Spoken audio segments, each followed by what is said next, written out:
Yeah, so it was actually with regard to the regard to the whole behavior of some of the religious leaders, like even in some of the advanced countries like here in Canada. It was one of the incidents that I put my son in a religious school in one of the local mosques here, and I received an email from the mosque as a mistake, saying that I have to pay the fee while his spot was not confirmed.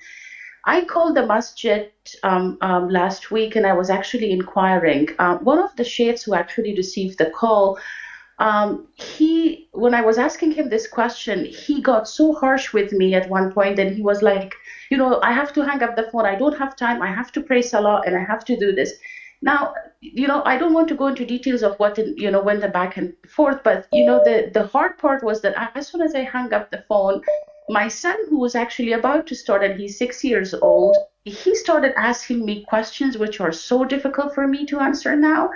And in countries like Canada, we put a lot of extra efforts to make sure that our kids actually stay in the path of Allah and Islam. And he keeps on asking me, why was the uncle mad at you? Even this Friday when we were going for a prayer, he asks me, are we going to meet with the uncle who was mad at me? If I go there and if I ask questions, will he be mad at me?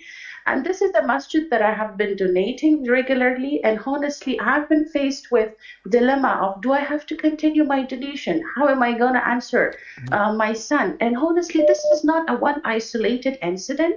This has been going on within the Islamic community here in Canada, with many, many scholars that are actually preaching in mosques. And I did do specifically brought up this issue to the senior management of the mosque. But as always, I don't know why the issues relating to women and children are being dismissed as if like it's okay. You know what? They will forget about it. So I just don't know how to answer my son right now, honestly, more than anything else. I'm a mother with two kids. My husband travels frequently, and I'm staying home just so that I can give them this strong Islamic foundation and trying to get them into places where possible. So for me, honestly, I'm just facing such a big dilemma that I have no idea what to do now.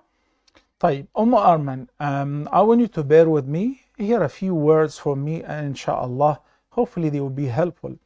First of all, Alhamdulillah, I've visited Canada and I've visited, many masajid, and I've met with very wonderful imams, preachers, du'at, whether full-time du'a or part-time and volunteers.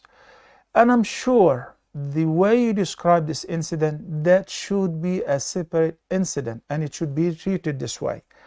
As far as your donation and contribution to the masjid, I personally do not think that should be brought up as like, look, I've been contributing to you guys and one of your imams have mistreated me. This is definitely inappropriate from the imam. If he has done so, I don't know who is he, but that should be handled professionally and very carefully. My contribution to the masjid is not necessarily to pay the salary of this imam, but the masjid is full of activities, right?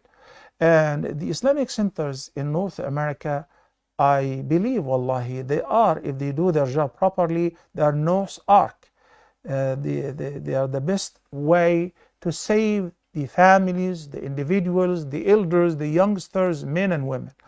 If any person have happened to, by mistake, mistreat you or show misconduct, as women issues and children issues are not that important, this is absolutely not true, and this is absolutely odd to say so.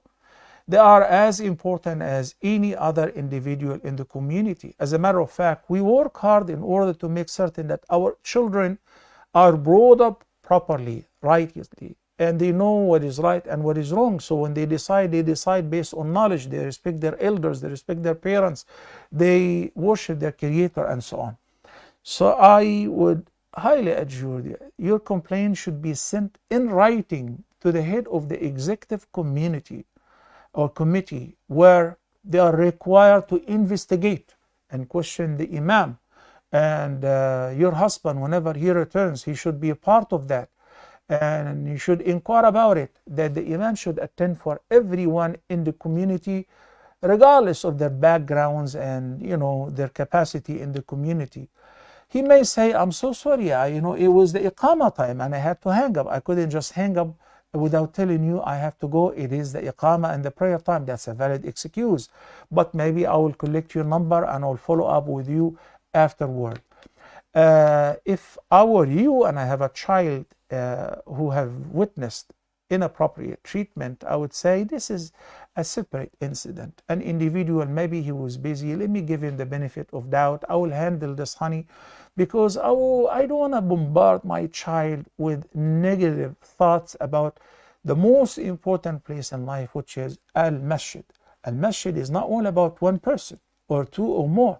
It is a place of worship for the entire Muslim community.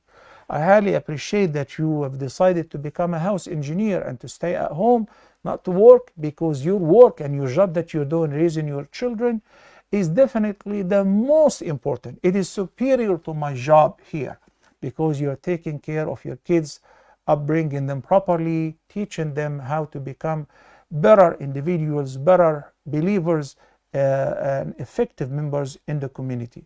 Thank you, respected sister Arman, and please don't forget to write an official letter to the executive committee and say, I require a response and an investigation in this particular case.